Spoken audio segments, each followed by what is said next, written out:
आखिर मेरे साथ ऐसा क्यों हुआ? क्यों किसी ने एक ही झटके में मेरी सारी खुशियां मुझसे छीन ली? क्यों किसी के लिए मैं महज एक खिलौना बनकर रह गई? तभी अचानक से एक नर्स आती है और पीड़िता को मेडिकल रूम ले जाती है, जहां पर पीड़िता से बिना पूछे उसके कपड़े उतार दिए जाते हैं और इतने में ही कमरे में एक पुरुष डॉक्टर का प्रवेश होता है, जो महिला के साथ कुछ ऐसा करता है जिसके बारे में सुनकर आप शर्मसार हो जाएंगे। जी हाँ दोस्तों, आज हम आपको रेप से पीड़ित औरतों और बच्चियों की जांच के बारे में कुछ ऐसी बातें बताएंगे जिन्हें सुनकर आपके पैरों तले जमीन खिसक जाएगी। जहां हम आपको 2 फिंगर टेस्ट की ऐसी सच्चाई बताने वाले हैं जिसे सुनने के बाद बलात्कार करने वाले मुजरिम के खिलाफ आपका गुस्सा और ज्यादा बढ़ जाएगा। अब ये सारी चीजें क्या हैं और कैसे एक रेप पीड़िता की जांच होती है, इसे जानने के लिए हमारी वीडियो में अंत तक बने रहें। और अगर चैनल को सब्सक्राइब नहीं किया तो फटाफट से इसको सब्सक्राइब कर लें। दोस्तों, एक समय हुआ करता था जब बलात्कारी बलात्कार जैसे संगीन जुर्म को अंजाम देकर खुले में घूमते थे, लेकिन वक्त के बदलते दौर के साथ बलात्कार जैसे जुर्म की सजा भी बढ़ने लगी और अब ये सजा आजीवन कारावास तक पहुंच गई है। लेकिन फिर भी बलात्कारियों के मन में रत्ती भर का खौफ नहीं है। इसीलिए तो बलात्कार जैसी जुर्म की घटनाएं थमने का नाम नहीं ले रही हैं और जो महिलाएं या बच्चियां इस खतरनाक जुर्म का शिकार होती हैं, उनकी पूरी जिंदगी एक ही झटके में बदल जाती है। जहां एक तरफ किसी दरिंदे ने उनके शरीर को खिलौने की तरह नोचा होता है, तो वहीं दूसरी तरफ जब वो इंसाफ मांगने जाती हैं तो हर शख्स उसकी मजबूरी का फायदा उठाकर उसकी जिंदगी जीते जी नर्क बना देता है। बलात्कार से पीड़ित महिलाओं को कोर्ट में किस तरह के घटिया सवालों के जवाब देने पड़ते हैं, इसका नमूना आप लोगों ने कई फिल्मों में लिया होगा, जहां विरोधी पक्ष के वकील ऐसे ऐसे सवाल करते हैं कि बलात्कार से पीड़ित महिला को ऐसा महसूस होने लगता है कि उसका बार बार बलात्कार हो रहा है। अदालत में पूछे गए हर एक सवाल के साथ पीड़िता को ऐसा महसूस होता है कि उसके सीने पर खंजर भोंका जा रहा है। और इस तरह की घटनाएं बहुत आम हैं, लेकिन बहुत ही ज्यादा दुखदायी भी हैं। पर सबसे ज्यादा हैरानी तो तब होती है जब अस्पताल में पीड़िता की मजबूरी का फायदा उठाकर उसके साथ कुछ ऐसी हरकतें की जाती हैं जिसके बारे में सुनने तक की आपकी हिम्मत नहीं होगी। असल में दोस्तों, जब से बलात्कार के केस में महिलाओं का पक्ष भारी होने लगा है, तब से केस को आगे बढ़ाने से पहले इस बात को सुनिश्चित कर लिया जाता है कि कहीं महिला झूठे आरोप तो नहीं लगा रही। और ऐसा पता लगाने के लिए महिला के मेडिकल टेस्ट होते हैं, जिससे पता चल जाता है हाल ही के कुछ दिनों में उसके साथ बलात्कार हुआ है या नहीं। पर दोस्तों, अगर सच मायनों में कहा जाए तो टेस्ट भी अपने आप में किसी बलात्कार से कम नहीं होते, जहां महिला की अंतरात्मा को झकझोर देने वाली ऐसी हरकत होती है जिसे सुनने के बाद कोई भी शर्म से सिर झुका ले। जहां अगर हम सबसे पहले बात करें तो बलात्कार से पीड़ित महिलाओं को हादसे की कुछ ही दिनों के अंदर मेडिकल टेस्ट करवाना पड़ता है, जिसके लिए उसे अस्पताल भेजा जाता है। ये सारा प्रोसीजर कानून के आधार पर ही होता है, जिसके लिए जब महिला अस्पताल जाती है तो उसे एक अलग कमरे में ले जाया जाता है। नर्स आती है और उसके कपड़े उतार देती है, जिसके बाद कमरे में पुरुष डॉक्टर का प्रवेश होता है और वो बलात्कार से पीड़ित महिला के प्राइवेट पार्ट में अपनी 2 उंगलियों को डालकर कुछ देर बाद उसे बाहर निकाल लेता है।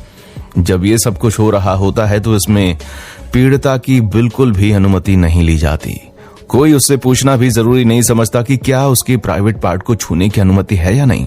डॉक्टर इस प्रोसेस को ऐसे करते हैं जैसे कि किसी का बुखार चेक कर रहे हों। हम आपको बता दें कि इस प्रोसेस को 2 फिंगर टेस्ट के नाम से जाना जाता है, जिसमें डॉक्टर अपनी 2 उंगलियों को पीड़िता के प्राइवेट पार्ट में डालकर ये चीज चेक करते हैं कि उसमें लचीलापन है या नहीं, और उसी के अकॉर्डिंग डॉक्टर ये फैसला करते हैं कि आगे का टेस्ट किस तरह से होगा। हमें पता है कि इस जांच के प्रोसीजर के बारे में सुनने के बाद आपका भी खून खौल रहा होगा, पर आप सबसे ज्यादा हैरान तब हो जाएंगे जब आपको ये पता चलेगा कि आज के समय में ये टेस्ट पूरी तरह से गैर कानूनी है। जी हाँ, अब सरकार द्वारा इस तरह के टेस्ट को करने पर प्रतिबंध लगा दिया गया है, क्योंकि काफी लंबे समय तक कुछ महिलाओं और वकीलों ने मिलकर इस टेस्ट के खिलाफ अपनी लड़ाई लड़ी और अंत में अब इसे हमारे देश में पूरी तरह से बैन कर दिया गया है।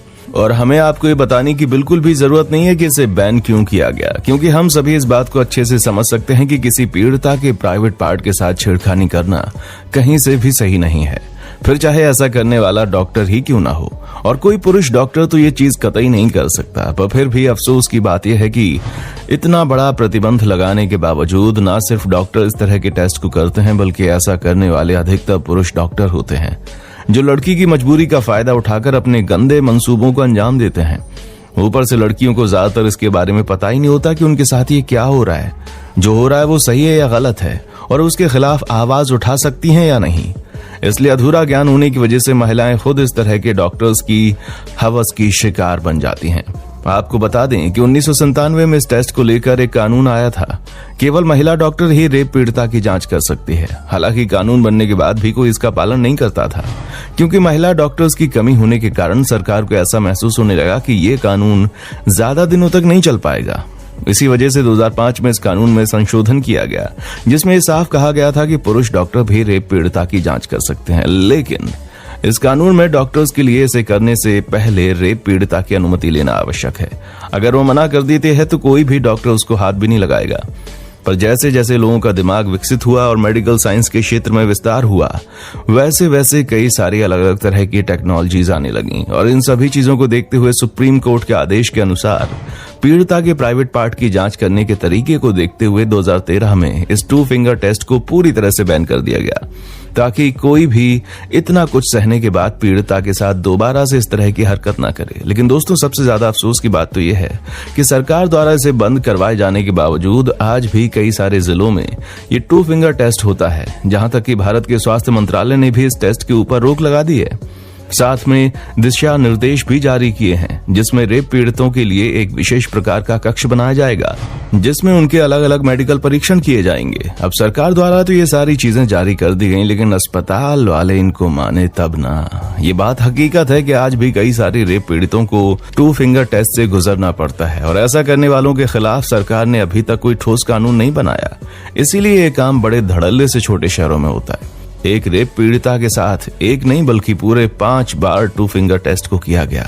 अब आप सोच लीजिए कि हमारे समाज में पढ़े लिखे डॉक्टर्स भी इस तरह की हरकत करने से बाज नहीं आते, तो भला हम नॉर्मल इंसान से क्या उम्मीद करें।